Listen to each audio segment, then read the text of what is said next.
Bueno, estamos en un nuevo encuentro itinerante, hoy con Damián Tabarovsky. Gracias, Damián, por aceptar la invitación. Eh, Ah, quería, muchas gracias a ustedes, Manuel. bueno, Damián es editor, escritor, editor, traductor, tiene una vasta obra para mencionar brevemente, literatura de izquierda, ¿no? que fue un punto central de tu obra. El Amo Bueno, Fantasma de la Vanguardia. Esas son algunas de los ensayos, novelas que vos has publicado. Lo primero que quería decir para introducir simplemente es que vos sos un escritor que, que cuando escribe, que cuando hace su trabajo, digamos, el trabajo de escritura, constantemente está pensando en los materiales que utiliza, en los procedimientos, en los géneros, se está preguntando entonces qué es escribir, cómo se escribe, qué es narrar, cómo se narra.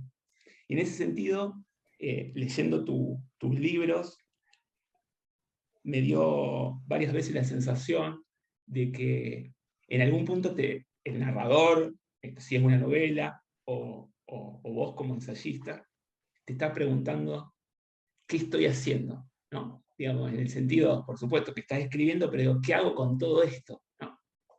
E incluso podría agregar, y con esto te cedo la palabra, a ver qué pasa si hago esto, a ver qué pasa si hago lo otro. ¿Puede ser que haya algo de esto en tu propuesta? Bueno, seguramente hay algo reflexivo o autorreflexivo. La definición, lo último que vos estás diciendo, se parece a la tradición de lo que sería la literatura experimental, en el sentido estricto del experimento. A ver si pruebo con esto, si saco esto, como la alquimia, ¿no? Eso, yo soy, no, si es así, intentaría que lo que yo escribo ya vengan esos problemas como resueltos. Pero sí me interesa volver a las preguntas como fundantes de la literatura. Eso sí, que a veces como lector, o de la literatura moderna, ¿no? Que a veces Sí. como lector veo muchas veces novelas que dan por supuestas esas respuestas, como o superadas, y que yo creo que es interesante volver a ver cómo se construye una frase. Es decir, qué palabra sigue a qué palabra, y qué palabras se descartan, y cómo esas palabras hacen sentido, y cómo hacen sentido con la frase siguiente. Y esas decisiones esas micro decisiones de qué palabra uso, qué palabra descarto, cómo se forma una frase y qué sentido hace con la siguiente y con la estructura general de la novela o del ensayo, en realidad son preguntas políticas para mí. Es decir, las preguntas que yo me hago remiten siempre a cierta política de la lengua, en el sentido que no es gratuito usar una cosa u otra y que las frases se concatenen de una manera o de otra. Y son esas preguntas las que muchas veces veo ausente en cierta narrativa contemporánea, que avanza como si esas preguntas ya no tuvieran razón de ser, que son las preguntas de Flaubert o de Kafka o de Nathalie Sarraute o de cualquiera de las grandes escritores y escritoras, y que yo creo que vale la pena volver a preguntárselas sabiendo que hay detrás ya una historia de la literatura, ¿no? Una historia de esas mismas preguntas. Entonces, por ejemplo, las palabras que vos dijiste al principio de todo, que eran palabras con las cuales yo no me reconozco, pero que existen, son palabras que yo problematizo: obra, trabajo, el trabajo de la escritura. Cada una de esas palabras para mí me vienen connotadas. Entonces, como que si tuviera que usar yo el trabajo que me propongo es rediscutirlas y repensarlas, pero al mismo tiempo haciendo que la narración avance, ¿no? Por eso te decía que no sé cuánto yo tendría de escritor experimental en ese sentido, que decimos, bueno, si pruebo esto, si saco lo otro, seguramente lo debo tener, pero no sería esa tanto mi intención, porque la idea sería como que esas preguntas estén imbricadas en la narración y que las ideas que surgen de esas preguntas sean finalmente los protagonistas de la narración, ¿no?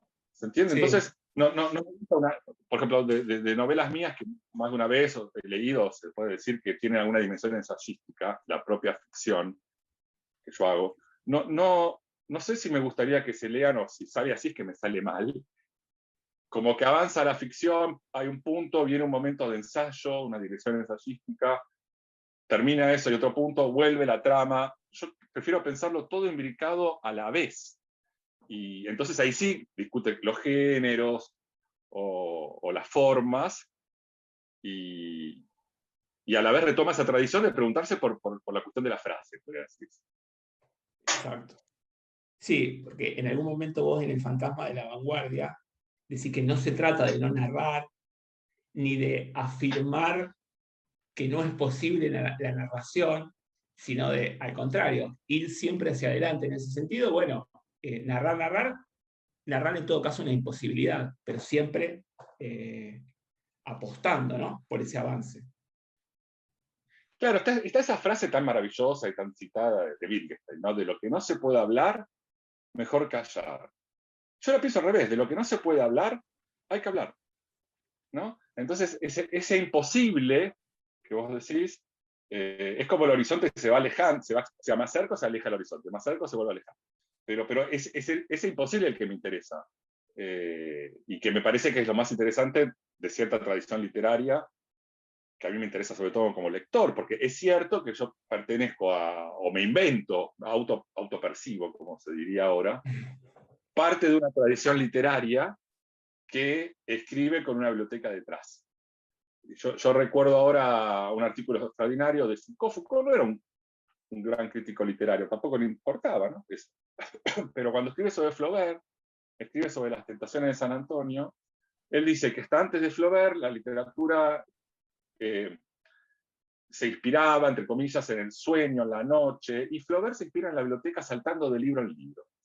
Y yo lo usé esa frase en un prologuito de las traducciones a una correspondencia a Flaubert que yo traduje y edité, porque también eso, si uno lee esa frase, la literatura de Flaubert se hace saltando de libro en libro, puede caber para alguien tan ajeno a Flaubert como Borges, que es una literatura que se hace saltando de libro en libro. O sea que esa tradición se bifurca, tiene contradicciones internas, conflictos, pero yo me siento parte de esos conflictos. Entonces es una literatura la mía que salta de libro en libro también, avanza problematizándose a avanzar. Bien. Porque claro, vos en algún momento planteás distintos, vamos a decir, procedimientos o recursos como la digresión, la repetición, el desvío. Entonces yo lo que notaba en la obra que no es solo un planteo, decir, bueno, está esto, sino que vos lo ponés en acto en tu obra, ya sea en la novela, sea en los ensayos, porque esa es también otra particularidad que he notado. Por ejemplo, en cuanto a la repetición, hay fragmentos enteros que aparecen en literatura de izquierda, en El Amo Bueno, en Fantasma de Vanguardia. Yo digo, en El Amo Bueno se hace una reflexión sobre qué implica la repetición como una búsqueda, si querés, de originalidad o qué posibilidades tiene la repetición. Pero digo, no solo lo planteas, sino lo pones en acto.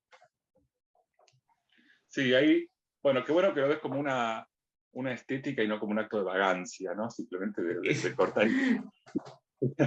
Pero bueno, algo de eso hay, sí, por supuesto que hay algo de, no, además de vagancia. Hay si quiere un defecto, irremediablemente una parte de lo que yo escribo tiene una dimensión programática. Y no sé cuántos son los escritores que han hecho eso y han salido airosos. Realmente no yo. Tal vez Raudier, no sé, no es lo ideal. Pero bueno, yo lo pienso así. Entonces, efectivamente, lo tengo que poner en práctica porque me interesa la literatura como una performance, o sea, es como un acto. De hecho, en algún lado yo discuto hasta con el verbo ser, la idea de ser escritor, yo sé, no, es estar escritor. Si hay que usar un verbo para escritor, no es ser, no es una esencia, una ontología, algo permanente. Es una praxis, entonces uno es escritor mientras escribe, entonces efectivamente hay que poner en acto y mostrar como las estructuras que sostienen el libro. Entonces, la pregunta por la originalidad en relación a la repetición, que quizás hay una frase que yo siempre es una frase extraordinaria, que siempre se la otorgué a Virgilio Piñera, porque en algún ensayo menciona que le había dicho a Virgilio Piñera, pero después hablando con su mejor amigo y albacea, Antonio Arrufat, me dijo, sí, todo el mundo piensa que es de Piñera, pero esa frase no es de Piñera. Así que no importa de quién es, pero supongamos que fuera de Piñera, pero es lo mismo. La frase es extraordinaria, dice algo así como, Cervantes inventó los océanos. Lezama Lima inventó los ríos y los mares interiores. Y yo soy una gotita de la canilla que gotea. Es decir, la sensación que la idea de la originalidad, de la novedad, se ha encogido. Y entonces a veces yo me pregunto hasta qué punto lo nuevo no consiste en repetir lo dicho antes de otra manera, bajo el procedimiento de la reformulación, o ese tipo o de la digresión. Entonces esas preguntas, que son preguntas intelectuales o teóricas, pero políticas también, sí, necesitan ser puestas en escena, no solamente enunciarse en una frase, que puede ser ingeniosa, en una réplica, una respuesta, que tampoco hay porque en mis novelas no hay diálogos, nunca escribí un diálogo con un guión, no me ha sido dado eso. Y es casi milagroso que yo me dedique a la literatura, teniendo en cuenta cómo me repele eso, que es lo que es el comienzo de literatura de izquierda. ¿Querés una taza de café? Bueno, eso me... Y es bastante extraño que hasta lo disfrute cuando otros lo hacen y lo hacen bien. O sea, que Henry James sea uno de mis escritores favoritos, y como editor, que yo publiqué, no sé, una parte sustancial de la narrativa argentina contemporánea, de sus primeras o segundas novelas, primero en Interzona y sobre todo en Mar Dulce, la primera de Hernán Roncino, la primera y segunda de Selva Almada, las tres primeras de Ariana Harwitz, Carla Maliandi, Leonardo Sabatella, etc. Ellos sí trabajan con diálogos, y a mí me parece, me da envidia, pero a mí no me ocurre eso, porque estoy todo el tiempo sospechando de los lugares comunes, de las tradiciones que ya vienen dadas, intentando, no sé, si tuviera que poner otra palabra, así como de autopercepción, como de estas que se usan ahora, diría de construir, pero no me gustaría usarla, pero algo de eso hay un trabajo de implosionar el texto, ¿no? Por ejemplo, yo me siento muy cercano a una novela que sí es experimental, y que sí es vanguardista, y que sí toma esta línea, que es Peripecias del Nodo de Luis Chitarroni, de que yo también fui el editor en Interzona, que es como toma la gran tradición moderna para convertirla en una ruina. Entonces, eso me permitió pensar en el fantasma de la vanguardia, invertir la temporalidad. No es que primero viene la literatura y después la ruina, o primero viene la obra y el monumento y después la ruina, sino que primero está la ruina, que también eso ocurre en Antonio José Ponte, por ejemplo, en el escritor cubano. Como la ruina como condición de posibilidad para construir un edificio. El edificio es la ruina, no es el producto bien terminado, sino al revés, es el producto arruinado. Bien. Retomando, ahora ya que mencionaste Fantasma de la Vanguardia, ¿por qué pensar la vanguardia más de un siglo después? Además de, digamos, ¿por qué pensarla? Hace muy poco salió el libro de Martín Cohn, La Vanguardia Permanente, tu libro Fantasma de la Vanguardia salió en el 2018. ¿Qué está pasando o qué no está pasando para que debamos, de alguna forma, como vos propones, invocar a la vanguardia? Al fantasma de la Bueno, vanguardia. también está el de Julio Premat, ¿no? ¿Qué Sí. será la vanguardia? Es sumamente interesante también, porque en ese ¿qué será?, que pone como título ¿qué será la vanguardia?, hay como una ambivalencia, en el sentido de que es un verbo en futuro, que es lo que va a ser, ¿qué será?, pero también es un verbo que es una pregunta. ¿Y qué será en el lenguaje coloquial? ¿Qué será la vanguardia? Sí. Entonces, por ejemplo, Premat responde que la vanguardia no está ligada a una cuestión histórica, en el sentido como una cronología temporal, que eso es algo que ocurrió en 1910, 20, 30, sino un estado de situación en cada momento, donde aparecen expresiones que rediscuten la tradición, la escritura, el canon, y eso es el momento de vanguardia, y el trabajo del crítico sería detectarlo. Es muy interesante esa lectura. Yo no lo había pensado así, yo sí lo pensaba más en el sentido histórico, pero porque el objeto de reflexión última, tanto de literatura de izquierda como de Fantasma de la Vanguardia, es el mercado. Entonces, ¿cómo opera el mercado literario? Y cómo el mercado, estoy buscando un verbo porque no es condiciona, vamos a decir con las palabras así, vamos a una palabra antigua, una palabra de Althusser o del marxismo, cómo el mercado sobredetermina los textos. O sea, ¿por qué pensar que el mercado no genera escrituras de alguna manera? Por supuesto que no de manera lineal, brutal, como uno podría decir superestructura, estructura, la superestructura está determinada por la estructura, entonces las condiciones de producción del mercado determinarían la escritura. No lo pienso en esos términos, pero tampoco lo pienso en los términos que habitualmente aparecen, que es como si ese problema no existiera. como si fuera autónoma la forma en que se escribe y no hubiera relación con el mercado. Entonces, como a mí sí me interesa el mercado, pensaba la vanguardia en este sentido.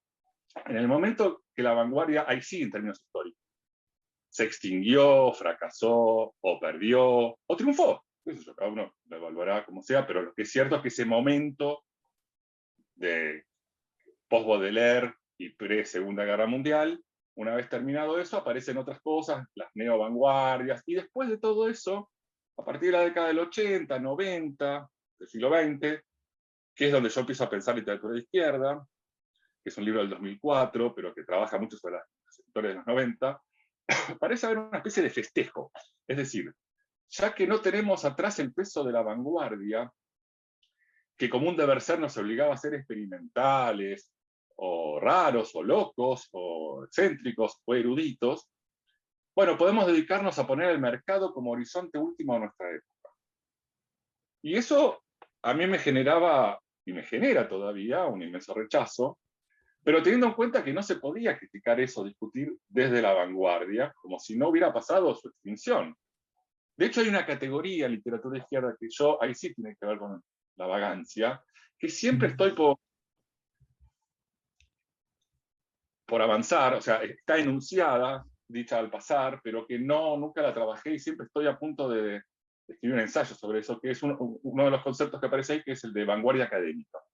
Es decir, un momento que la narrativa contemporánea, cierto tipo de escritor, que muchas veces ya pasó por la facultad, tiene muy en claro todos estos problemas de la tradición literaria, vanguardista, experimental, etc., y logra hacer un producto inteligente, que toman estas herramientas, un poco de intertextualidad, un poco de Bakhtin, para mí el modelo Spíriga, ¿no? Y Sí, logra, sí. logra hacer un producto razonable que circula por el mundo académico, y en el caso del derramó hacia afuera, hacia el mercado, disfrazado de vanguardia, pero que es una vanguardia académica, o en otro momento se hubiera dicho academicista. Entonces, no es tampoco desde este lugar que se podía discutir con el mercado realmente existente, mucho menos la vanguardia tradicional, que decir, no, no voy a poner a escribir como un surrealista.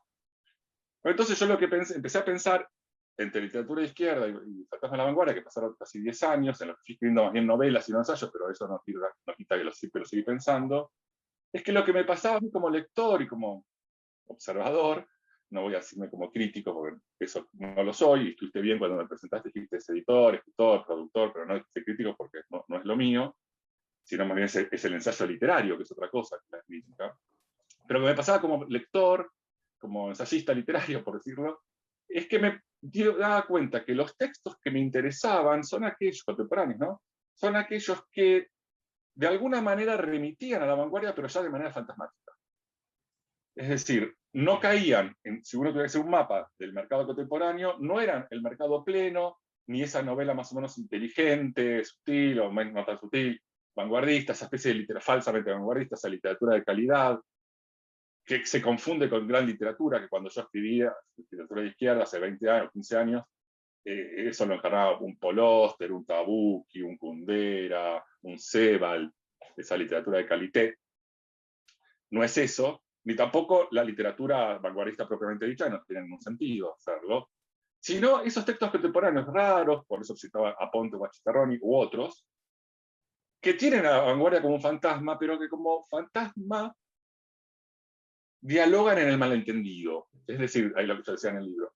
El fantasma le habla y yo estoy distraído y no le contesto, yo lo invoco y él no viene. Se produce ese malentendido. Y ese malentendido es productivo, justamente. Ahí es una categoría casi psicoanalítica o lacaniana.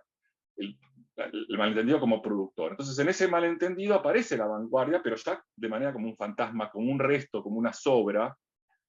Y ahí sí y entonces son cuentos, en esas literaturas, esas narrativas contemporáneas, ahí sí me interesa eso, ese espacio de rareza, que ya no toma la tradición de la vanguardia permanente, como diría Martín, porque yo vengo manteniendo un diálogo ya a esta altura, ya no solo imaginario, sino realmente de textos mutuos, y que son unas personas que más valoran como piensa, y que Martín piensa como corresponde. O sea, su libro, digo, leí los dos, el de Martín y el de Premat.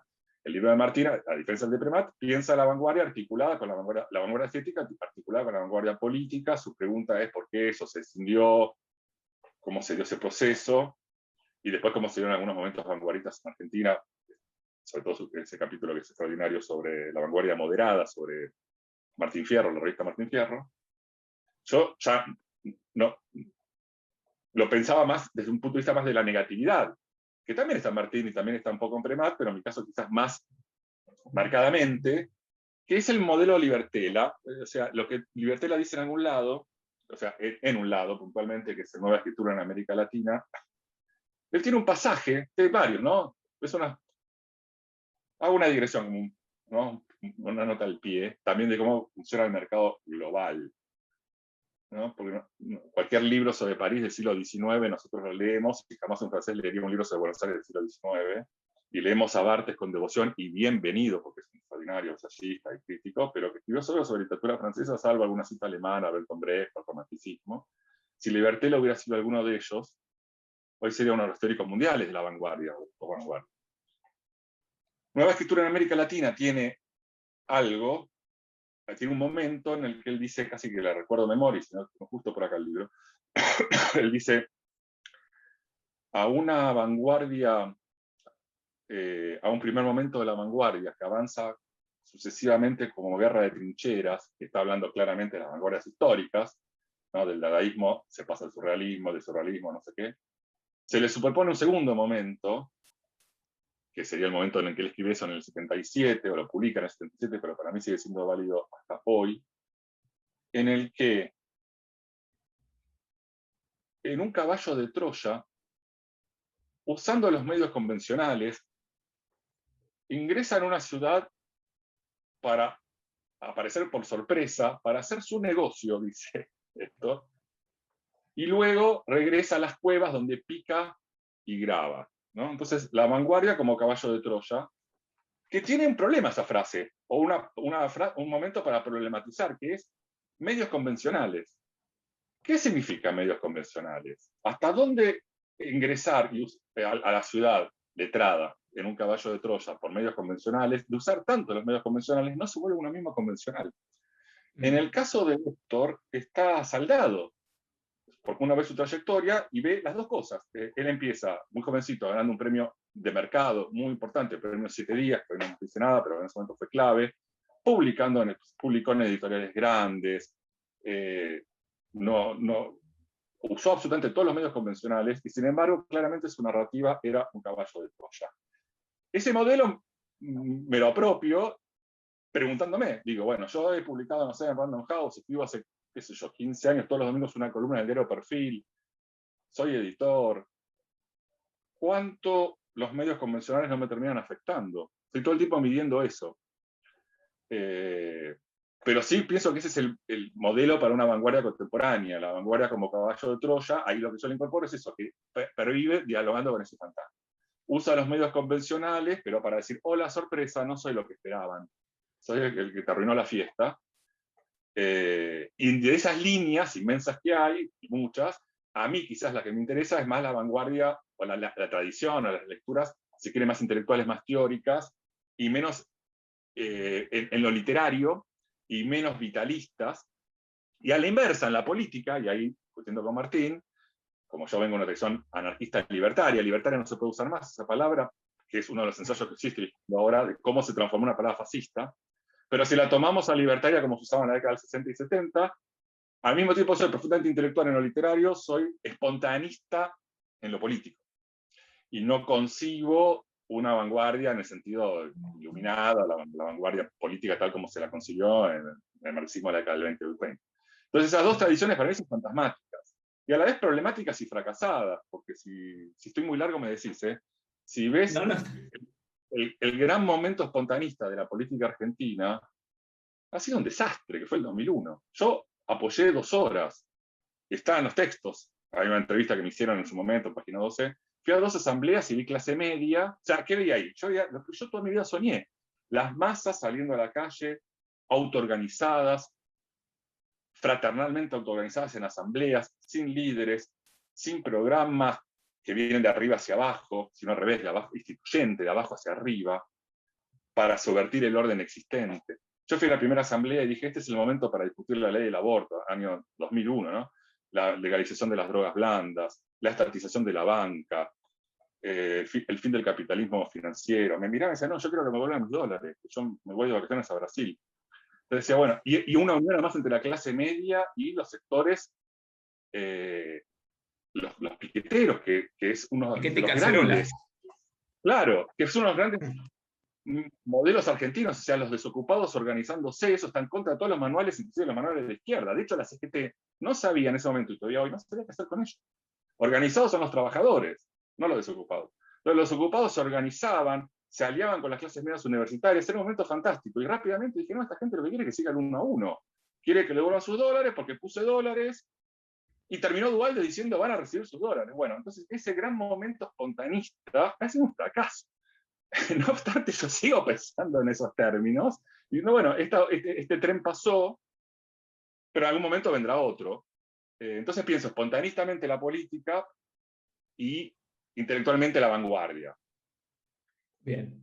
A mí me encanta, me convoca mucho la figura del fantasma y de cómo se podría establecer un diálogo siempre marcado por el malentendido y en general marcado por la imposibilidad. Te quería comentar solamente, a lo mejor la viste, hay una película que se llama Ghost Story, un cuento de fantasmas, que es simplemente la historia de alguien que fue feliz, muere y vuelve al lugar donde fue feliz como fantasma, ¿no? Pero ¿qué sucede? Advierte que en su casa vecina hay otro fantasma esperando por eso que perdió, ¿no? Esperando eso que perdió. Y se da un diálogo entre los fantasmas, un diálogo que no es con palabras, hay subtitulado, pero no hay palabras, y el diálogo es el siguiente: estoy esperando a alguien. El otro le dice, ¿a quién? No me acuerdo. Me parece que eso está dentro de lo que vos proponés como malentendido, más allá de que no sea un diálogo entre fantasmas, sino un diálogo entre nosotros, o esta generación, o los contemporáneos, y lo que fue, pero que algo queda, porque el fantasma necesariamente, como vos decís, es de algo muerto, pero algo queda, que es este fantasma esperando. Me parece que eso es del orden del malentendido. No saber exactamente qué se busca, pero buscar algo. No saber exactamente qué se invoca, pero invocar algo. Qué buena, ¿no? ¿Qué película? No la conozco. ¿Quién es el director? David Lowery, es del Ah, sí. 2017. Ah, mira. Bueno, voy a ver si la puedo ver. Yo tengo tan mala relación con la tecnología, o sea, del momento que el cine, ir a la sala fue terminando, sé, estoy quedando afuera de algunas cosas. Pero bueno, sí, cuando vos decías esa frase, que tenía una resonancia, si se quiere, beckettiana, ¿no? Para mí es la tradición kafkiana que termina en Benjamin y que tiene alguna línea de discusión con cierta tradición judía que a mí me interesa, o sea, la forma en que se repiensa, ¿no? Cuando hablamos también de una figura del judío, de la tradición judía imaginaria también, ¿no? No de los judíos propiamente existentes, sino de esa línea Kafka, Benjamin, releída por cierta, justamente ahí sí, filosofía francesa postestructuralista, etcétera, en la cual yo me formé y que no me arrepiento. Porque cuando vos estás diciendo esto, yo pensaba en la frase famosa de Kafka, que la pongo en algún lado, tan famosa. Dudé tanto en ponerla porque ya es un lugar común, pero bueno, hay que ponerla, que hay esperanzas, pero no para nosotros. Entonces, y es eso. Y también en Benjamin la idea que la tensión entre redención, cómo aparece el momento de la redención y el Mesías que no llega, que es el gran problema de la izquierda, ¿no? Digamos. Entonces, esas preguntas están, porque en realidad toda lo que yo escribí podría leerse como una nota al pie, simplemente una coda, una gota de la canilla de falsamente Virgilio Piñera, en torno a estas preguntas de la tradición judía de izquierda, de qué significa ser de izquierda, qué significa la interpretación permanente, o sea, la interpretación sin fin, cómo oponerse o enfrentarse a los discursos así a los discursos al discurso de la época, que es un discurso de opresión. Esas preguntas están. Y esas preguntas, por lo tanto, rápidamente me llevaron a una discusión frontal con la izquierda convencional a la que a mí me hubiera gustado pertenecer y no pude.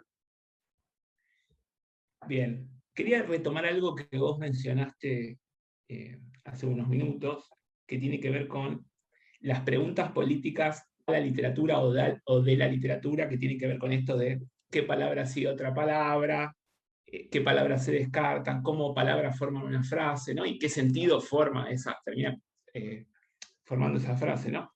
Esto uno lo podría pensar tranquilamente en el cine, en el sentido, me parece, ¿no? ¿Qué imagen sigue otra imagen? El montaje, pensar en el montaje. En un momento le preguntan a Rancière en una entrevista, ¿dónde está la política en el cine? ¿En la denuncia o en el montaje? Por supuesto que Rancière dice en el montaje. ¿Cómo podemos pensar el arte político, la literatura política en ese sentido entonces? Sí, con respecto al cine, claro, por ejemplo, quien lleva más lejos esas preguntas para mí son las últimas, relativamente últimas películas de Godard. No las primeras, que son maravillosas, la de la Nouvelle Vague, digamos, es extraordinaria, pero sino esta última época que hace como cine ensayo, ¿no? Sí. Y que son, si se quiere, hasta relativamente fallidas desde cierto punto de vista, no sé, técnico, ¿no? Si uno lo mira con esos parámetros, seguramente no va a encontrar ahí. Pero claramente usa el cine para desarrollar una serie, para preguntar preguntas, ¿no? Desde la historia del cine en adelante, Godard está haciendo eso, y a esas sí las vi varias veces, cada una, porque todavía se daban en las salas. Bueno, lo primero que te diría con respecto a lo que me preguntás es casi, se deduce un poco de lo que vengo diciendo, y es casi obvio, que es que lo que vuelve política una novela no es que trate de Videla o Menem o Hitler. Macri, y Sí, lo sí. que vuelve filosófica no es que poner un personaje como Heidegger, que se ha hecho en alguna narrativa argentina contemporánea, ni lo que lo vuelve especial es poner un mendigo ¿no? En la novela, sino que lo que vuelve política la novela son las preguntas a cómo se construye una frase. Que eso para mí es algo tan viejo, ya lo vengo escribiendo hace 20, 25 años, que a veces me da como un poco de pudor volver a repetirlo, pero se repite, se repite. Yo creo que eso tendrá que ver. Un amigo me decía el otro día, estoy reuniendo las 3 características de una persona que está envejeciendo. La primera, te dejaste el pelo largo, que va a ser como un ridículo, digo, tenés razón, de verdad. La segunda, te sentís como Charly García viendo pasar las nuevas olas y ves cómo se repiten las generaciones, ¿no? Y la tercera, te empieza a gustar mucho Borges. Este es un signo de envejecimiento. Digo, yo estoy en ese estado. Entonces, a veces esa frase deja un lugar común, decir, bueno, lo que vuelve político a la novela no es que sea Videla, hay que volver el personaje, hay que volver a decirlo, porque se vuelve a escribir así cada 15 o 20 años, cambiándole. O sea, en los 80 estaba más pensado en temas justamente de memoria, dictadura, novela dictadura, y yo ahí me formé en mi salida de la adolescencia y primera juventud discutiendo contra eso. Y hoy yo me preguntaría, lo que vuelve una novela de género, en el sentido de género, no de género de ciencia ficción, sino de problemas de género en el sentido de feminismo, etc. Es que, por ejemplo, el otro día me vi para una agente, me ofreció para Mar Dulce un libro de policial feminista. ¡Wow! ¿En qué consistía? Simplemente que la detective era lesbiana. La estructura de la novela era clásica, repetida hasta el hartazgo. No tenía ninguna novedad con lo que habían hecho con la novela negra comercial que viene a salir, que dan los premios de Gijón y todo eso, que es la novela negra comercial que ya la había hecho a los suecos hace 15 años, y que es estrictamente esa novela negra comercial con toques sociologizantes, que se supone que el policial tiene que más o menos denunciar o entender la sociedad como lo hacían Hammett o Chandler, pero 50, 70, 100 años después. Entonces se convertían en novela feminista porque era la detective simplemente tiene una novia. Entonces decía, bueno, simplemente se reemplazó lo que en los 80 era poner un torturador, creo que sea un sobreviviente de la dictadura, pero con una escritura totalmente convencional, y eso volvería a la novela política, se la reemplaza por la forma que hoy se comprende lo político, que es en estos términos, pero nuevamente repitiendo el modelo convencional de escritura, de cómo se construye, no preguntándose ninguna de estas cuestiones. Entonces digo, bueno, ¿será que cada 15, 20 años, mientras miro las nuevas olas, va repitiéndose y yo tengo que volver a repetir mi chiste, como si fuera un cassette, diciendo, no, lo que vuelve político una novela no es que haya dictadores, ni lo que vuelve una novela de género o feminista, o que se pregunta sobre las cuestiones de género, no es que haya una detective lesbiana, sino otra cosa. Por ejemplo, yo pensaba, me tomé, no sé, porque es una agente literaria que valoro lo que quiero, y que en vez de decir, no, muchas gracias, no la hago para Maruse, me escribió una respuesta así que no me contestó y seguramente se había enojado. Pero yo recuerdo una novela extraordinaria que pasó desapercibida en Argentina, que siempre la estoy por reeditar, y me da un poco de... Es un escritor francés acá no tan conocido, se llama Jean-Philippe Manchet, que es un escritor policial francés de la década del 70 y 80, que era trotskista, y que está traducida en castellano, su mejor novela, una obra se llama Fatal. Y en la década del 80, ¿la conoces? No, no, no. Era una editorial pequeña. ¿Y por qué es interesante? Porque el tipo, como detective, cuando entra a las casas, hace una descripción trotskista de las casas burguesas. Mientras es decir, mientras está investigando el caso, que es un crimen ahí convencional, hace un trabajo del estilo de fetichismo de la mercancía.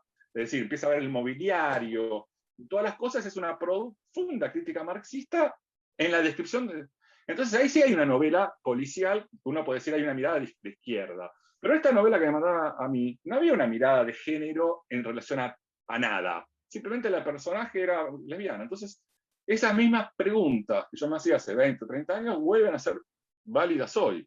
Entonces las preguntas políticas siempre para mí terminan pasando por la frase, absolutamente siempre. Hay una apuesta en literatura de izquierda que es la siguiente, que vos proponés, que hay escritores, y esto se puede llevar a otros ámbitos, tienen un discurso de izquierda o progresista, pero su praxis artística es conservadora o de derecha, si querés ponerlo en los términos de literatura de izquierda y de derecha. ¿No? Me parece que eso que vos proponés en el 2004, tranquilamente lo podemos pensar hoy en el 2021, a partir incluso del caso que mencionaste, ¿no? Sí, se da, o sea, esa sensación de inadecuación, que es un poquito lo que te decía antes, de que me llevó finalmente a tener cierto enfrentamiento con la izquierda convencional de la década del 90, y hoy con cierto kirchnerismo. Cuando en los 90 me pasaba algo casi experiencial, te iba a decir, yo me acuerdo perfecto, no importan los nombres, de la marcha que fue por los 25 años, ¿no? 76, 86, 96, del golpe. ¿En cuándo? Por los 20 años. Por los 20 años. La marcha por los 20 años del golpe fue un momento muy importante el 24 de marzo, porque en pleno menemismo daba la impresión que todo eso había ya había estado en la amnistía, que todo eso se había perdido, y que lo único que había era el 1 a 1 y irse a Miami. Y realmente esa marcha fue impresionantemente multitudinaria, y nos mirábamos y nos reconocíamos y pensábamos, bueno, somos muchos todavía entonces, esto podemos ir contra Menem en algún momento. Y todo fue un momento extraordinario hasta que fuimos al bar. En el bar había varios escritores que marchábamos, no, juntos en el sentido, yo fui solo, yo no pertenezco a una estructura política, pero bueno, fui encontrando en la plaza. En el bar fue un horror, yo no pertenezco a él. O sea, obviamente la discusión o la conversación giró a hablar de literatura y yo me sentía totalmente de otro pozo.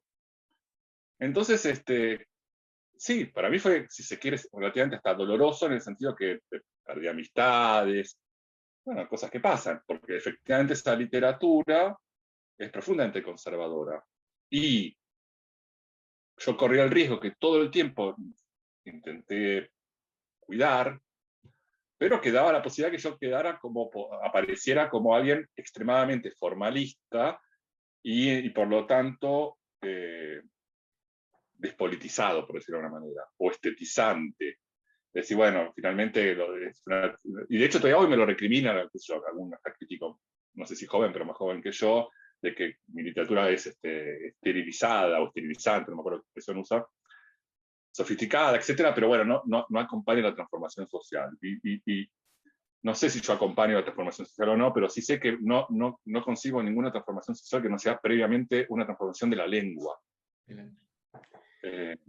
Y por supuesto que si de hecho, en literatura izquierda hace un momento dice, cuando la literatura acompaña los sueños de la sociedad es un horror, salvo cuando esos sueños son revolucionarios. Pero ahí volvemos entonces a Martín, ¿no? Que lo conoce mejor que yo y lo trabaja, por así ese verbo, mejor que yo, la tensión, no solamente en su libro La Vanguardia Martín Cobán, La Vanguardia Permanente, sino en 1917. Duró poco ese diálogo entre vanguardia estética y poder político. Él extrae como conclusión que no hay que dejar de pensar en esos términos, y yo también comparto. Claro, porque nosotros dos pertenecemos al trotskismo o a cierto anarquismo, que tenemos la ventaja infinita, casi aristocrática, de no haber gobernado nunca. Entonces, nos podemos dar ese lujo de pensar todavía que nuestras ideas se articulan con lo político, pero no se articulan con la política realmente existente. Entonces sí, esos problemas de ese momento yo creo que se desplazaron a la actualidad, modificado y con muchos cambios, algunos extraordinarios, de los cuales Mar Dulce es uno, entre otros, de los receptáculos, que es la aparición de mucha escritura escrita por mujeres, que siempre la hubo. Nosotros en Mar Dulce publicamos a Margaret Cavendish, de 1600 y pico, la primera traducción al castellano, una filósofa notable, una ensayista, y que tuvimos que esperar hasta el siglo XXI para que pudiera traducir. Estoy diciendo, es la primera traducción al castellano. Inmediatamente, unos meses después que nosotros, por suerte era otro libro, porque escribió varios, obviamente, Ciruela también la publicó en España. O sea que siempre hubo escritora de mujeres, pero ahora es un momento notable. Eso, y Mar Dulce es la editorial que publicó, esto te decía, a Carla Maliandi, a Selva Almada, a Ariana Harwitz, a Natalia Rodríguez Simón, Christoph, a María Sonia Christoph, pero hoy ya estamos con otra generación, pero sí a Christoph, entonces sí a Matilde Sánchez, a María Moreno, Sarlo, etc. A Cintia Ossig, Marguerite Duras, traducida por Pizarnik, etc. Te paso el catálogo. Y eso sí es algo nuevo, que no reproduce lo mismo de los 80. Pero a veces me pregunto hasta qué punto esto nuevo no puede, sí, ahí sí, que no es el caso de Christoph, porque Inclúyame afuera es claramente una de esas novelas que no es eso. Si yo tuviera que, en vez de hablar de mí, dejar de hablar de mí, hablaría de esa novela, como algo que encarna exactamente las ideas que yo vengo diciendo. es impresionante. Yo la leí no hace tanto y tenía esa sensación de diálogo entre ustedes. Absolutamente, pero más un diálogo sorprendente. O sea, yo la venía leyendo a María Sonia y siempre me gustó, pero no, en las cosas que había escrito ya antes no estaba previsto este libro. O sea, en su novela anterior, que es su primera novela, porque Inclúyame afuera es la segunda, y en sus ensayos, perdón, en sus crónicas, que son hermosas, la de la Patagonia, es divina, no estaba eso. Y cuando María Sonia me dice que quiere publicar Mar Dulce, tiene una novela, yo dije, obviamente, tráemela, encantado, quiero verla, pero con mucho interés, pensando que me iba a encontrar con algo de lo que yo ya venía haciendo. Y esto es otra cosa, y se produjo un diálogo real. O sea, efectivamente, esa novela es maravillosa cuando hay una novela que expresa a un escritor o a un editor más que lo mío mismo, ¿no? Entonces no quiero decir que lo que está ocurriendo en la contemporaneidad reproduce lo mismo de los 80, pero sí los mismos riesgos. Y el poner al mercado como horizonte, solo que en ese momento había una discusión política imprescindible, porque Argentina tiene varias originalidades políticas en relación a América Latina. Uno fue el juicio de las juntas, la guerra de las Malvinas, la derrota de la dictadura o el fracaso de la dictadura, y por lo tanto la memoria era un tema central para fundar, por lo menos lo que fue la democracia argentina en los últimos 30 o 40 años hasta ahora, que ahora empieza a haber momentos en la derecha o extrema derecha argentina, adentro de partidos de la extrema derecha extraparlamentaria, pero también de sectores duros, como Patricia Bullrich, que empiezan a poner en cuestión ese pacto fundante de lo que fue la democracia argentina, en relación a los derechos humanos y a la memoria. Y por otro lado, todo aquello que se podría llamar cuestiones de género, feminismo o etcétera, era imprescindible que ocupara la ciudad, la polis. Entonces, al mismo tiempo que esas literaturas escritas por mujeres es imprescindible que estén, porque además son muy extraordinarias en buena medida, a veces digo, ojo, que puede reproducir los mismos riesgos que en los 80, estos vicios de conservadurismo literario detrás de ideologías progresistas. Claro. Entre las propuestas que aparecen, como enrarecer la lengua o hacerle trampa, que me gusta mucho, ¿no? La idea de enrarecer algo. Hay una que es desactivar binarismos, ¿no? Los binarismos de un habla, que en algún sentido tienen que ver con el deporte, con la política, incluso pensando en la grieta, ¿no? Si querés, que es el paroxismo de los binarismos. ¿Cómo a vos te parece que podríamos tomar la grieta, como se la entiende, como un método, lo dijo Alan Pauls acá en una entrevista que le hizo Nancy Gianpaolo, como extorsiva, en cuanto a que si no reproducimos lo que se espera del bando al que pertenecemos, te ubican directamente del otro lado? Entonces ahí hay una amenaza, en ese sentido extorsiva. Sí, no vi la entrevista a Alan, imagino lo que puedo haber dicho, y en ese sentido yo lo comparto. Ahora, eso que llamamos, o sea, no sé, creo que fue la Nata, ¿no? Que inventó la expresión Sí, grieta, creo. Viene, o sea que la propia expresión ya es una expresión del mercado, ¿no? O sea, por eso digo, primero desactivemos la lengua y cómo funciona, y cuáles son sus puntos de referencia, sus anclajes, sus condiciones de producción. Es una expresión producida en Canal 13. Sin embargo, uno puede decir que, bueno, viene del momento del peronismo, antiperonismo, se fue, y antes podía decir, no sé, que unitarios y federales, etcétera, no sé. A mí no me cuaja la grieta en buena medida porque a mí la frase que me inoportuna es la de Cristina Kirchner cuando dice a mi izquierda no hay nadie, una pared. Digo, hola, acá algunos estamos. Por lo tanto, lo que llamamos la grieta está a mi derecha, a las dos partes. No obstante, en este momento yo estoy como en una discusión con una especie, con el riesgo de caer en una especie de tercera posición, que sería Corea del Centro, llamémoslo, que me resulta abominable, porque se convierte en otro nicho de mercado. Es decir, bueno, no somos la grieta y reconocemos que no nos gusta este, no nos gusta el otro, y vamos a buscar siempre esa posición de criticar a los dos al mismo tiempo. Entonces yo vi, por ejemplo, un artículo en el diario en el que yo escribo, un diario Perfil, una columna, una editorial, no importa de quién, un domingo, que criticaba, que tenía dos páginas, flor de editorial. La primera página decía que la herencia económica del macrismo, que había dejado el macrismo, era la peor de la historia de la democracia argentina, 50% de inflación en el 19, en el 2018, 50.000 millones de deuda externa, etcétera, etcétera, etcétera, y que dejaba al nuevo gobierno Fernández casi sin margen, producto de esa tremenda herencia y ese desastre que fue la economía macrista. La segunda página criticaba al gobierno, y lo criticaba Fernández, y le dedicaba a los dos una página, ¿no? Cada crítica, porque en una conferencia de prensa había hecho este gesto con el dedo. Entonces yo digo, es exactamente lo mismo dejar la peor herencia económica de la democracia argentina que hacer este gesto con el dedo. Entonces ahí había como una búsqueda de un nicho de decir, nosotros criticamos a los dos, y también en la honestidad intelectual consiste en ver que en algún momento esos dos polos que efectivamente criticamos, en algún momento hay algo que es el polo de la derecha extrema que está dentro del PRO hoy, que incluye a Macri, a Patricia Bullrich, sobre lo que hay que poner un límite. Y que no es lo mismo exactamente. A riesgo de que nos incorporen de la grieta, nos dejen de incorporar. Con los años yo fui valorando una contratapa muy polémica de César Aira. Si recordás, Emma la cautiva, que fue su primera o segunda novela, viste que hace poco dijo, yo no tengo una primera novela, pues la primera se publicó después, toda la historia que ya conocemos. Pero esa fue la primera novela que apareció.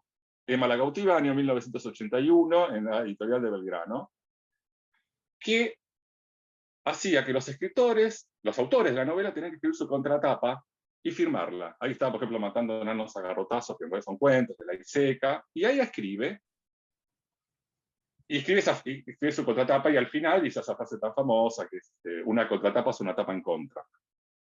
Un poco ironizando sobre lo que acaba de hacer, pero un minuto antes, o dos párrafos antes, en esa misma contratapa de su primer libro, En plena dictadura, en el 81, hace un elogio total de la indiferencia,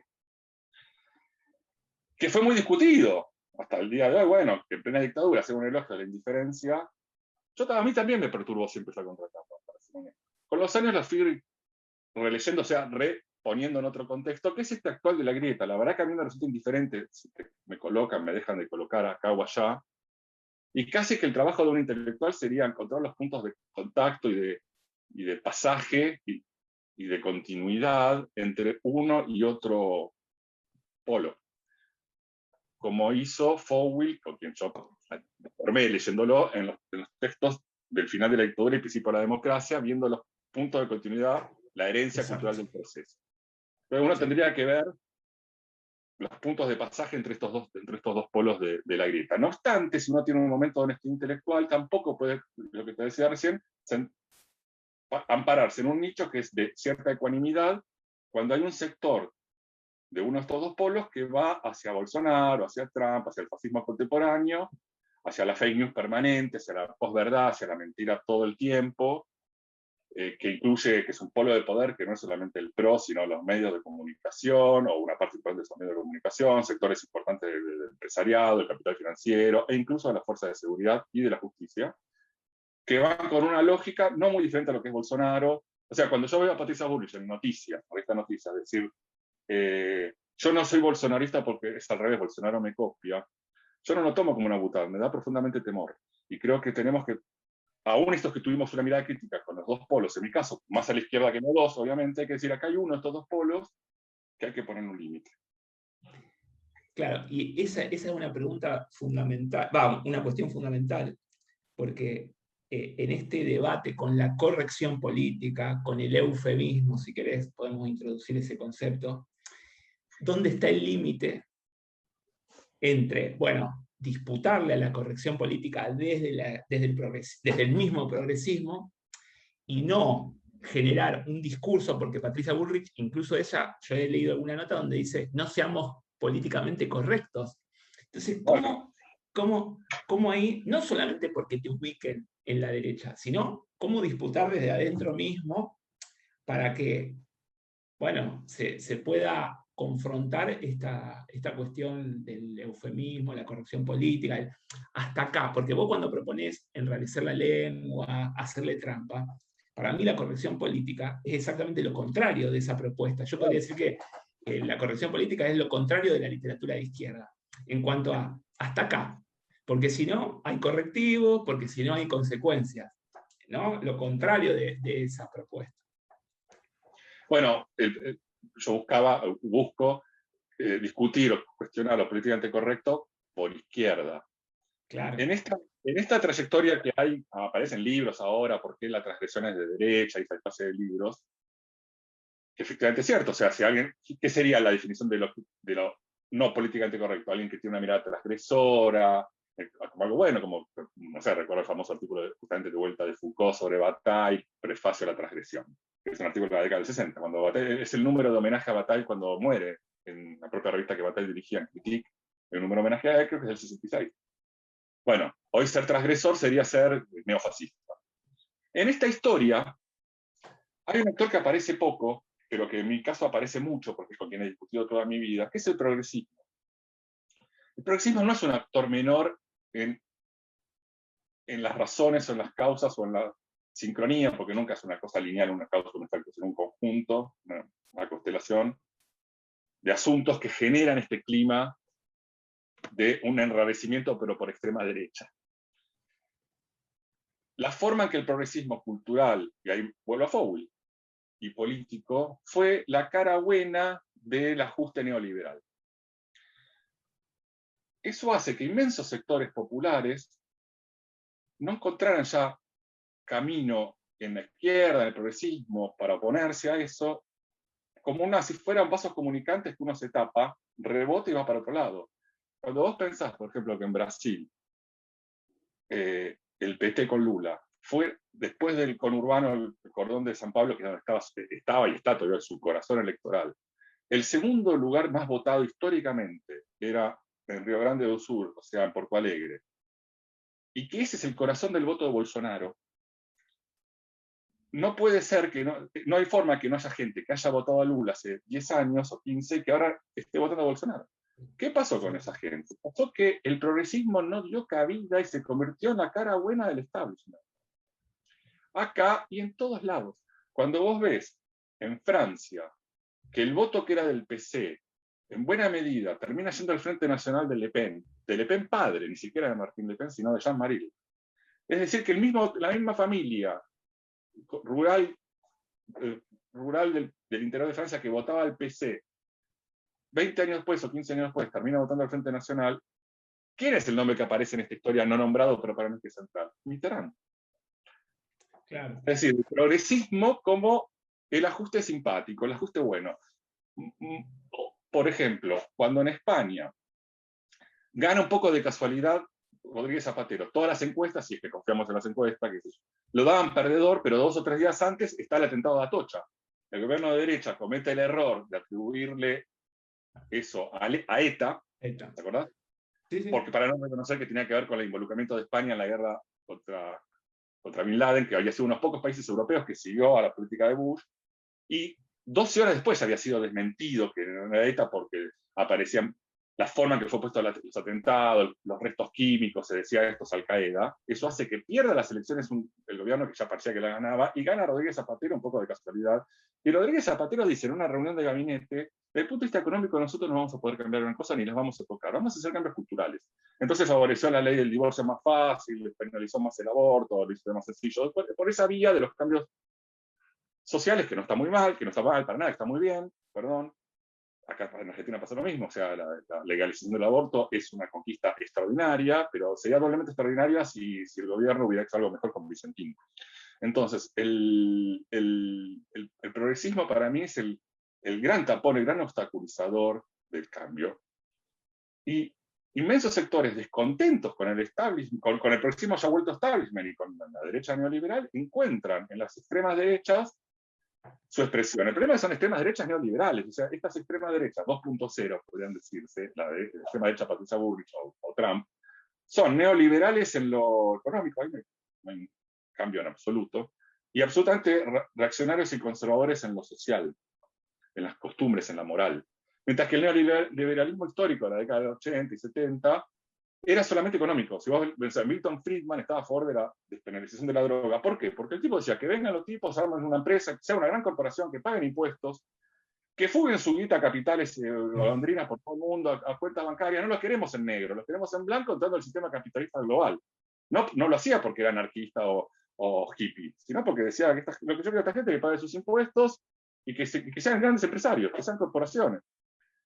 Entonces no había en el neoliberalismo original una condena moral a las o sea, esta cosa antifeminista, violentamente antifeminista tiene el neoliberalismo actual. Entonces esta versión 2.0, dicho de alguna manera, que es igual es lo mismo en la economía, pero que utiliza la mentira, las redes sociales, la fake news, la posverdad y lo reaccionario en las costumbres, es el contexto actual. Y yo creo que ahí hay que prestar atención, porque así como la segunda ola del coronavirus, que parecía que estaba ya lejos, y ahora está acá, esto que hoy nos reímos de las Patricia Ariel, no sé cómo se llama el nombre, Ariel, de Burrich, que dice, bueno, lo hace para tener un posicionamiento, y no hay neofascismo sin masas. Silvia Schwarzkopf tiene una frase extraordinaria que en un libro que se llama Los monstruos más fríos, que dice, en un momento dice, lo que las masas llevan del fascismo como su secreto.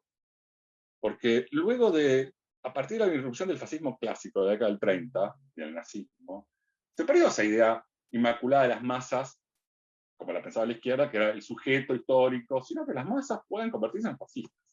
Y ahora lo podemos pensar al revés, no puede haber fascismo sin masas, sino es un fascismo de clase media alta o alta, de barrio. Que eso es lo que yo quisiera que pase con Patricia Bullrich, que gane en Recoleta, que no salga de ahí. Pero me preocupa, porque el resto de América, o sea, Bolsonaro es profundamente popular y Trump lo fue. Entonces, me parece que estamos en un contexto donde hay que pensar todos estos temas, y yo no me resigno a la idea de oponerle a este neofascismo un progresismo bien pensante, que es responsable en buena medida de lo que ocurre después. Vamos a hacer algunas preguntas más y ya estamos terminando. Silvia Schwarzkopf fue profesora mía de estética, y yo leí un libro de ella que es Los Espantos, donde algo de todo esto que vos estás comentando también aparece, ¿no? Incluso la lectura de Fowler, me parece que es un libro fundamental. Un libro clave, ¿no? Que me da mucha envidia no haber sido el editor. Vos sabés que yo pensé que eras el editor, no sé por qué, pero no, es los 40 ríos. Los monstruos más fríos salió a Mar Dulce en la colección Filos, que dirige María Sorraquín, que es la editora puntualmente de Silvia Schwarzkopf. Y ese otro libro es extraordinario. Sí, no fuimos nosotros, pero bueno. Casi. Claro. El amo bueno, a partir de todo esto que estamos hablando, ¿no? O sea, el amo progresista, el amo, o el patrón, si querés, pero bueno, el amo que te da una palmadita, ¿no? Y hay una frase que ahora se utiliza mucho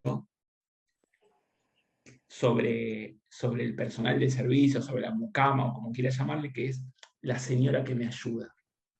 ¿No? Ahora se dice la señora que me ayuda. Y yo pensaba que esa expresión, que es bien intencionada, vamos a ponerlo en esos términos, anula la conflictividad, anula la posibilidad de la rebeldía del otro. Porque claro, sos casi una amiga que, bueno, viene a colaborar en mi casa, teniendo en cuenta que ese quizás sea uno de los trabajos más precarizados o con mayores inconvenientes, ¿no? A la hora de que esté en blanco o esté de manera formal. Entonces,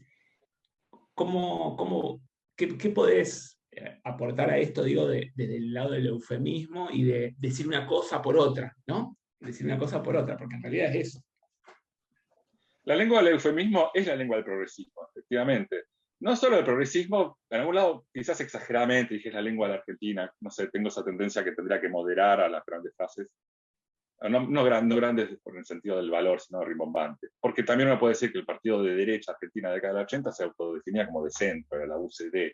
Entonces el eufemismo es parte de la lengua argentina, pero brutalmente parte del progresismo. Claro, el progresismo es eso, por ejemplo, un capitalismo humano, pero incluye a la Con rostro contradicción. humano. Con rostro humano, claro. ¿Y cuál sería el otro? Con rostro marciano, el rostro, o sea, la derecha sería un rostro alienígena, no sé bien qué quiere decir. O sea, son todas que en un punto yo podía entenderlo en los 80, no participaba de eso, al contrario, ahí estaba más radicalizado todavía aquí hoy, pero entendía que había una generación que había participado en los 70 de movimientos insurgentes o revolucionarios, o participado simplemente como masa, pero que había un interés por el cambio radical, por la revolución, por decirlo de todas esas formas. O sea, no había una pregunta sobre la democracia en el discurso de los 60 y los 70. Que habían sufrido una derrota, que era uno de los grandes temas que se hablaban en esos términos, la derrota, pero que no obstante, una parte importante de ellos, no todos, pero una parte importante, seguía pensando en la política, no había renunciado a la política. Por ejemplo, pienso a la inversa, en Christine Bouquet-Buxman, que es una ensayista francesa, creo que de vivir, ya es grande, hace mucho que no la leo, que escribió un libro, una lectura de Mao, pero desde Gramsci, en los 70, y cuando eso, bueno, terminó, perdió, etc., pasó a ser una notable escritora, ensayista, que ahí yo la empecé a leer, sobre temas del barroco.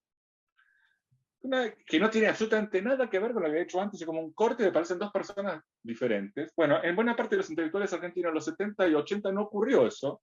Entonces venían del exilio, o algunos habían quedado en Argentina, esos dos polos que se quedaron aquí, o los que se fueron, y seguían pensando en lo político, en lo social, pero reflexionaban sobre la derrota. Entonces tenían una actitud lógicamente posibilista. Decían, el pensamiento progresista, lo socialdemócrata, etcétera, es lo posible hoy. No están dadas las condiciones para eso que hicimos en los 70. En buena medida lo que nosotros pensamos en los 70 era también un error, no solamente de lectura de lo posible, sino conceptualmente lo estaba pensando en un error, era autoritario, etcétera, etcétera, y busquemos un pensamiento de lo posible. A mí lo que me impactaba de eso es que donde estaba yo en ese momento, en la facultad de sociología, la carrera de sociología, porque todavía no existía ni siquiera la facultad de ciencias sociales, sociología había sido, yo soy justo la generación que empezó en la facultad cuando terminó la dictadura, fue el primer año. Sociología había sido clausurada por la dictadura, y cuando se reabre como carrera que dependía del rectorado. No se había creado ni siquiera todavía las facultades de ciencias sociales, y girábamos por diferentes sedes, primero en Ciudad Universitaria, después en Marcelo T. Y lo que yo veía ahí es gente de mi edad que ya pensaba así, no como producto de una evaluación histórica, es decir, nos derrotaron y nos derrotamos porque nos equivocamos, pero nos sigue interesando lo político, y entonces abrimos un espacio progresista, socialdemócrata o socialista liberal como único espacio posible, sino que lo que había, lo que ocurría, el efecto de eso sobre los jóvenes, pero no responsabilizo a los grandes, sino a buena parte de mi generación, era poner al posibilismo como horizonte final del pensamiento. Una parte de esos amigos míos o conocidos de la facultad hoy están en el macrismo, trabajan para Mañeto. Era obvio que tenía que llegar a ese desarrollo, no podía no haber otro. Si ya a los 25 años pensás así, bueno, yo siempre me opuse a eso. Entonces, en ese momento contextual yo podría llegar a entender, aunque crítico del alfonsinismo como lo fui, jovenzuelo, yo ni siquiera llegué a votar en el 83, voté por primera vez en el 85 una elección a diputados que había. Pero siendo muy crítico de eso, podía también al mismo tiempo contextualizarlo. Hoy, habiendo fracasado el progresismo, e incluso el progresismo peronista, o nacional y popular. O sea, ese peronismo, los sectores que en ese momento eran progresistas, no peronistas de los 80, de los 90, hoy están cercanos a Cambiemos porque el antiperonismo es su ideología fundante. Finalmente resultó ser eso. Y están cercanos a Cambiemos, o a lo sumo en una posición equidistante, pero básicamente en el polo de la derecha, porque el peronismo los marcó. Y no hay casi una posibilidad para progresismo no nacional y popular. Un progresismo socialdemócrata hoy casi no existe. Y Fernández lo dijo en el discurso inaugural y en el primer reportaje, dijo, soy hippie, un poco socialdemócrata, y eran cosas un poco butad. Pero el progresismo nacional y popular tampoco pero también incluye en esa misma dimensión de ser un obstáculo y pone a lo posible como único horizonte de discusión política y también estética. Y ahí yo me siento completamente ajeno. Y entonces este desarrollo que termina en que la extrema derecha parece ser el único espacio de transgresión, entonces una transgresión fascista, en ese desarrollo a veces se oculta, se obtura, se olvida que el rol central de todo el progresismo para que llegue ahí. Bien, lo último. Tengo una pregunta que me interesaba hacerte. Si uno piensa, no, voy a remitir a lo siguiente. Hay una conferencia de Heidegger de la década del 50, 55, que se llama Serenidad, donde él plantea que el verdadero peligro, vamos a decirlo en estos términos, el verdadero peligro no es la Tercera Guerra Mundial o la guerra atómica, sino incorporar a la lengua cotidiana el lenguaje de la técnica. Vamos a ponerlo en esos términos, de la técnica. Yo lo que me pregunto es esto: ¿por qué hoy se sospecha de la lengua como un terreno de disputa, como un terreno de conflicto, donde se ejerce el poder, y se pretende que eso se puede modificar o paliar con el lenguaje inclusivo, y no se sospecha cuando se incorporan al lenguaje cotidiano o incluso a las ciencias sociales terminología proveniente del marketing, de la industria, socio, innovación? Yo he estado en lugares donde se pelea por el cambio climático, para detener el cambio climático, y se habla de aliados, de socios, de prototipo. Porque ahí se sospecha en ese sentido, y lo otro aparece como natural, neutral, las mismas personas incluso que usan el lenguaje inclusivo, que entre paréntesis te da un manto de pureza y de bondad, no se sospecha del otro, ¿no? El otro aparece como algo neutral. Bueno, tiene que ver en parte con lo que estamos hablando, porque esas ONG, faltaría mencionar ese escenario, ONG progresista que le parece mal la contaminación, y que entonces es hablada, para decirlo como digan, es hablada por ese habla del marketing. Bueno, es esto, es la cara buena, la cara, rostro humano, no somos qué sé yo, la Fundación Coca-Cola, somos una ONG que intentábamos hacer lo que podemos. Hay un libro que es central para mí, que yo lo menciono por manera, vuelvo y vuelvo y vuelvo, que ya inclusive hasta envejeció un poco, pero sigue siendo notable, que es el nuevo, el nuevo espíritu del capitalismo, de Eve Shapielo y Luc Boltanski, que es un economista francés, y un economista que obviamente retoma el título de Weber, el espíritu del capitalismo, le toma el nuevo espíritu del capitalismo. Es un libro muy complejo para resumir en 2 segundos, pero básicamente lo que dice es lo siguiente. Y yo coincido que me parece que ocurrió, por lo menos hasta este último fenómeno neoliberal, habría que pensarlo, no estoy seguro, no lo sé realmente, es un no saber. Pero hasta el progresismo sí. O sea, lo que va de los 60 a los 90, él dice lo siguiente: hay una idea, bueno, pero lo que dice es, esas palabras que en los 60 tenían un componente contracultural, hoy son las palabras del marketing. Por ejemplo, trabajar en red, que en los 60 trabajar en red era ser horizontal, antijerárquico, anarquista, autopoiético, para decirlo en términos epistemológicos, o la crítica a la familia, la crítica al Estado, a la burocracia. La izquierda pensaba mucho socialismo y barbarie, escribían contra la burocracia estatal. Hoy es el discurso del marketing, porque el libro, básicamente, después de esta introducción general, lo que analiza son los manuales de formación de las empresas a sus cuadros. Vos entras a una empresa como gerente que te van a leer para bajar los valores de esa empresa. Entonces, lo que dice Boltanski, que a mí me parece muy interesante, es que hay una forma de pensar, que es la forma nietzscheano-bartesiana, que supone que, bajo la mirada genealógica, la historia progresa por batallas en la lengua, en la cual la habla ganadora borra las huellas de que existe una batalla y se convierte en doxa, en habla naturalizada. Y lo que dice Boltanski es: no está pasando ya esto. No se borran las huellas. Lo que hay ahora es un proceso de inversión, por el cual las mismas palabras toman el sentido inverso. y se expresa y se manifiesta que hubo una batalla y que la ganaron. No es que el bando ganador borra las huellas de que hubo una batalla y se aparece como habla naturalizada. Es decir, cuando Nietzsche se pregunta, bueno, ¿por qué en la genealogía de la moral, por qué la familia monogámica? Bueno, porque tradicional, porque o Foucault también se pregunta, la organización antigua griega, luego del avance del cristianismo, y etcétera, ese modelo bisexual o heterosexual, abierto, se traduce en un momento de familia nuclear, papá, mamá, hijos, heterosexual, pero esa familia aparece como naturalizada, como que es así, siempre fue así, va a ser siempre así, y se oculta que hubo una batalla en la lengua, una batalla cultural, religiosa en este caso.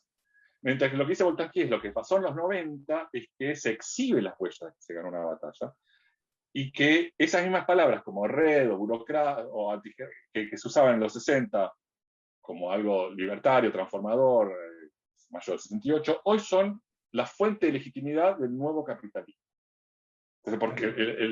Entonces, yo vuelvo mucho a eso, cómo se invierte. Entonces, en buena medida, que la extrema derecha hoy se plantee como políticamente incorrecta, está usando las mismas expresiones de la izquierda libertaria, bueno, la propia palabra libertaria.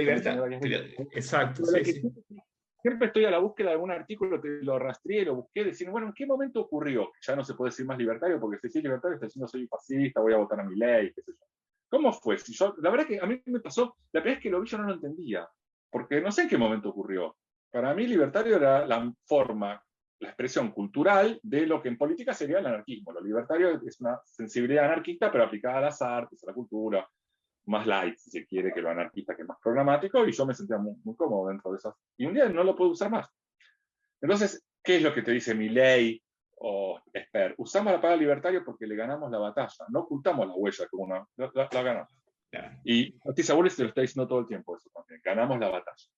Y se habla en esos términos, la batalla cultural, etcétera, que sería como un gramscismo, porque la idea de que la cultura es un campo de batalla, uno puede decir que es histórica, que está en Marx, que está en Weber, que Bourdieu viene de esas dos, pero quien lo plantea más claramente para la izquierda, que el campo cultural es un campo de conflicto y de batalla, donde hay que generar hegemonía, y que ese campo cultural incluye a los medios, que en ese momento el folletín y los medios gráficos, no responde mecánicamente a la estructura, sino que tiene reglas de autonomía, eso fue Gramsci.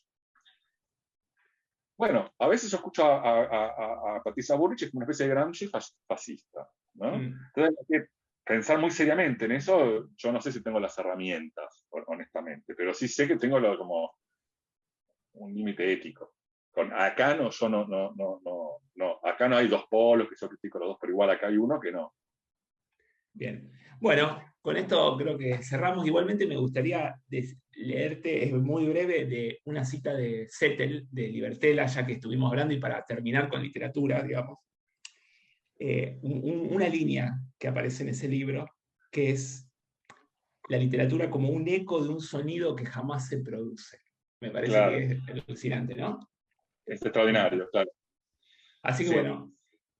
Bueno, te agradezco mucho durante mucho tiempo. Gracias a vos por el tiempo. No sé realmente cuánto estuvimos hablando, pero la verdad que... Al principio de todo yo odiaba los Zooms, pero ahora aprendí que una cosa buena tiene es que se puede conversar fumando para los fumadores. Bueno. Cosa que no ocurría, o sea, no sé, durante años las conversaciones de literatura eran sin fumar, porque, bueno, siempre había si yo iba a una casa de un amigo, siempre había uno que decía, ay, me molesta el cigarrillo, puedo abrir la ventana. Daniel Goebbels, que me trae así, que me estoy por engripar. Bueno, muy bien. Entonces el Zoom permite poder conversar sobre literatura fumando, así que te agradezco la oportunidad. Muy bien, muchísimas gracias, Damián, por tu tiempo. Bueno, dale, abrazo grande. Un abrazo.